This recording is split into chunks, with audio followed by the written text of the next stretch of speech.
Hey everybody, it's Abby Glassenberg here at Craft Industry Alliance. I hope you are having a wonderful Wednesday. We go live every Wednesday for our member spotlight where we have the opportunity to drop in on an amazing Craft Industry Alliance member and learn more about their creative journey, a little bit about their business. Sometimes we get to see samples of their work. And today we're going to be talking with Maday Delgado. She is a textile teacher, an artist, and just an all-around amazing human. So we're very excited to be talking with her. And here she is. Hey, how are you? Hi, good. Good, good. Tell me how to I want to make sure I'm pronouncing your first name correctly. It's pronounced Maday. Madai. Yes. Okay, perfect. Well, welcome, Madai. So Thank nice to you. see you. I'm really glad you're here. I love the beautiful quilt in your background with the huge hexagons. It's so beautiful. Thank Um, you. so tell us a little bit about what you do. I know you are a teacher, a textile artist, and you have a focus on sustainability. Yes. So first, thank you so much for allowing me to join you today. I am a new member, and I found you through H&H, in which I participated. I went and had a great time. So I am a sustainable art teacher and identify myself creatively, mainly as an art educator.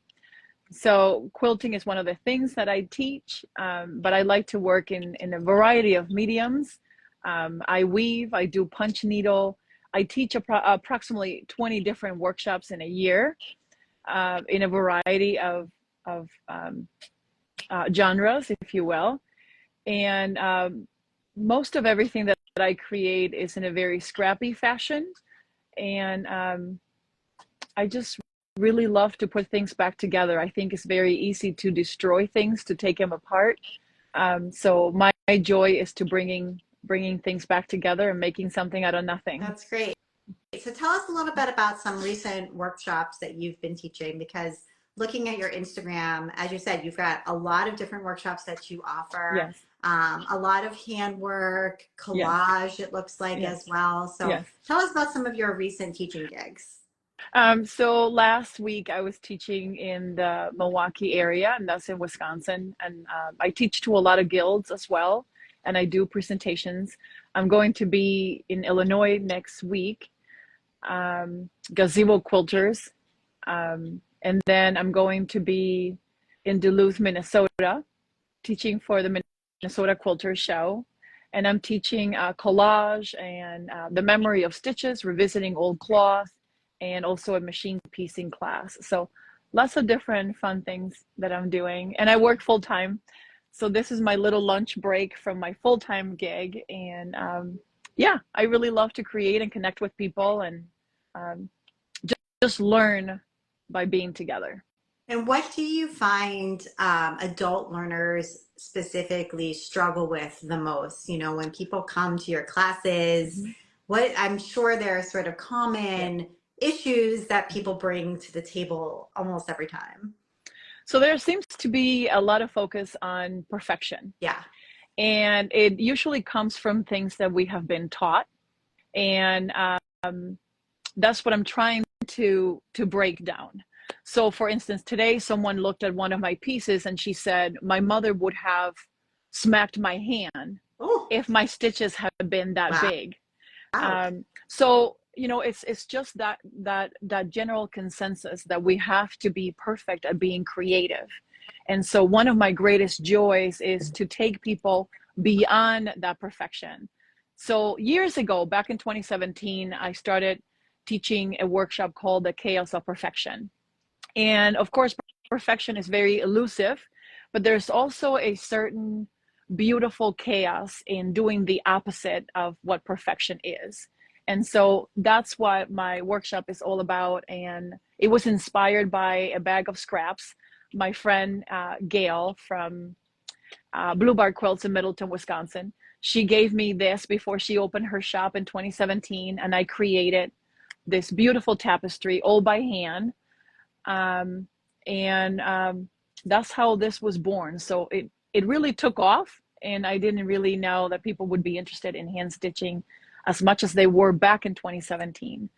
So it's probably one of my most favorite things to teach. and most popular. Yeah, and I think when you do hand stitching, at least in my experience, there is almost no way to make it perfect. You know, even if you plan out where the stitches are going to be, the length the stitches are going to Mhm. be, and you're very careful, Right. there is always still the one that's slightly Mhm. slanted, the one that's slightly too Yep. short, etc. And you really see the hand of the maker, which I love, but I can understand if you are after perfection, Mhm. feeling frustrated Mhm. when it isn't perfect. So for me, and I can't say this enough, for me, one of the greatest joys is to accept the work that emerges from your hands. And trying to control every aspect of your creativity actually does the opposite of what you intend the creativity to do. So for me, it's an escape, it's a way to deal with past trauma, it's a way to deal with a difficult job that I used to have. So in many ways, it has saved my mental well-being. And so I teach for well-being. I do not teach for you to achieve perfection.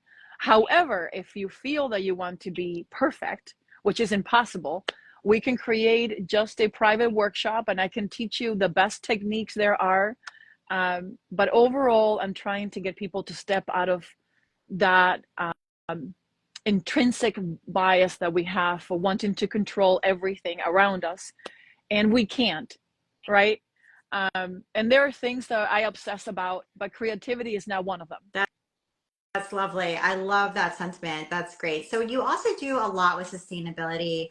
I noticed that you had a quilt that you made for a friend out of worn, looked like button-down Yes. shirts. That was really a beautiful quilt. Thank And you. I'm sure was also very soft to Yes. hold. Yes. So maybe you could tell us a little bit about your sustainability work and what drives you there. Um, so I started when I quit my corporate job over 10 years ago. I began doing volunteer work for the city that I work in. So I created these gardens from nothing and I was planting inside rocks. So it was quite difficult to do that. And it was a very traumatic experience where I worked and I still have nightmares about it. It shouldn't be, but it was. Um, so working with the land, giving back to my community, not being originally from here, it has allowed me to spread that joy for nature and for people that maybe live in apartments and they don't have access to a yard, right? So I have these big pollinator plants and I have trees in places where it's a parking lot and you would never expect that a regular citizen is maintaining that. So that is my joy. I do this because I love to do it. And then we also bought three parcels, 3 acres is all we could afford about 8 years ago, my partner and I. And it was a shale pit. And shale, I didn't know what it was. It's a combination of dirt and primarily sand. So we are trying to bring it back. We are planting trees. We are promoting the natural habitat. It doesn't have electricity, no running water. Um, so our hope is to bring it back and maybe someday donate it to a nonprofit. And that's one of our greatest joys. And my partner who is here, he's joining here. He grew up in that area, so it has a special significance.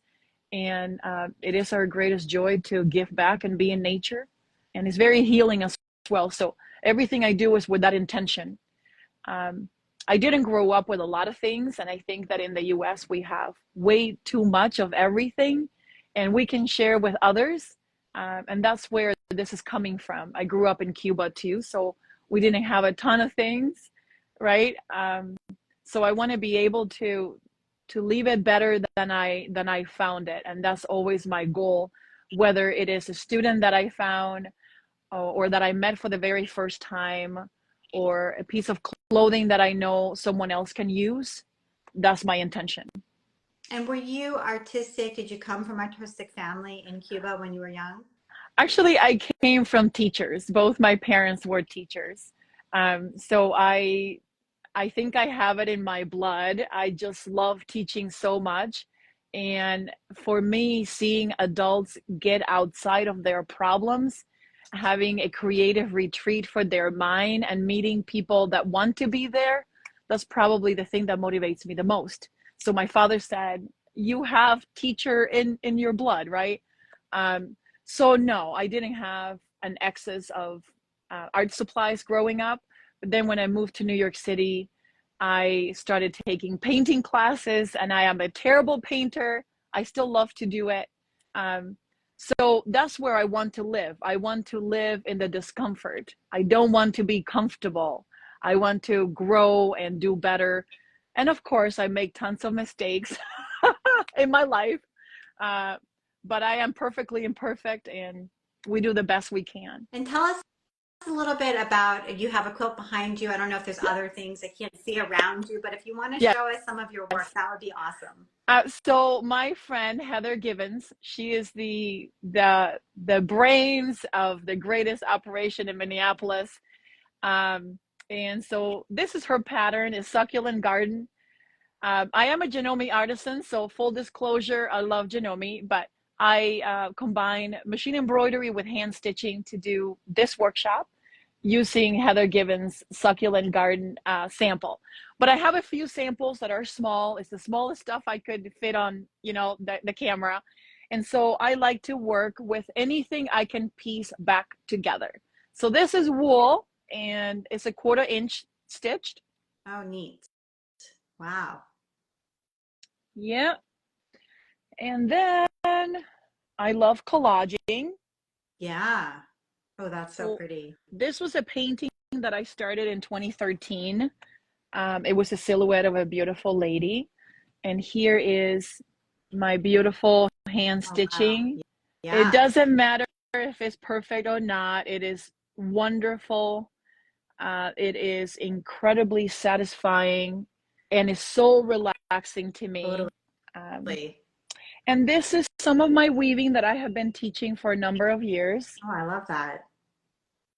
Yep, Gorgeous texture and color combination. exactly. So Yeah. whatever you have, just use Yeah. it. It doesn't matter what it looks like, just put it together. And here is a shirt I made from the legs of jeans, Uh-huh. and it is for me to wear. I model it after just a shirt that I had.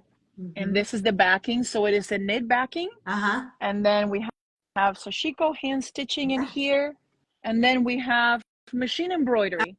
So Oh, okay. Yeah. I love to combine different techniques and different technologies so that people don't feel that you have to hand stitch or you have to machine embroidery. You can do whatever makes you happy and exactly feel liberated, because creativity, it's not about being inside anyone else's mold. You make the mold for yourself and then step out of it once in a while so that you're not in comfort. That's so, Um, so lovely. I want to And show you one more thing. yes. All right. So this is all Oh, leather, wow. and this is patchwork. Yeah, I'm going to bring it up. Wow. Look at that. Right? I bet you get a lot of comments when you bring that bag out. So this is my second bag. It's made out of scraps. I have to add the handles, but I couldn't wait to show you guys. Whatever you can piece together, whatever your machine allows you to do, just put it all back together and see what happens. I love that. That is so freeing and so yeah, it just opens the door to being creative. That's the best. And anybody can do it. Anybody can do this. So you're very encouraging, and I love that too. So tell us about just to end up on your experience at H&H Americas. So I had a great time. I live like 3 hours away from it, and I could only go one day. So I did it just, I think we were there maybe 2.5 hours. We had to bring our daughter back to work. So, but I enjoyed it. I met the people from Reliable, which are great to work with. We use their irons here at the shop, so that was wonderful. I went to the Janome booth, and I went to Horn of America, which is one of my favorite. So it was really nice to see a lot of designers in person. Yeah. And it was really hard not to go up and be fangirling everybody. So I behaved because I don't want people to think, well, not too weird, but I am a little, quirky. And just we really had a great time. I went with my daughter, who's 17 years old, and she had a jacket with a whole bunch of hexagons that I made, and she found a quilt with hexagons. So it's really nice to bring the generations together. Yeah, And I would absolutely. say take your kids to work day. So she actually skipped school to be with me that day, and it was a great experience. That's awesome. I Yeah, love it. So, Madai, yeah, tell us how, if guilds are mhm, listening or other groups who might want to hire a teacher, sure. how they can get in touch or what the best way is to reach out to you. So my email, I like to joke, is the only tiny thing of myself and my personality is tinyquilter@gmail.com. Great. Yes, and my website is sustainabletextiledesign.com. So you can Lovely. always send me an email through there. Lovely. Well, it's great getting So to know you. thank Thank you you. so much for being a member and for coming to the show. Thank you. And yeah, thank you to everybody who joined us today for this member spotlight. It was great talking to you. And thank you for making this possible for all the makers. I really love what you're doing. So Oh, thank you, Abby. I Yes. appreciate it. All right. Bye, everybody. See you next time. Bye. Bye.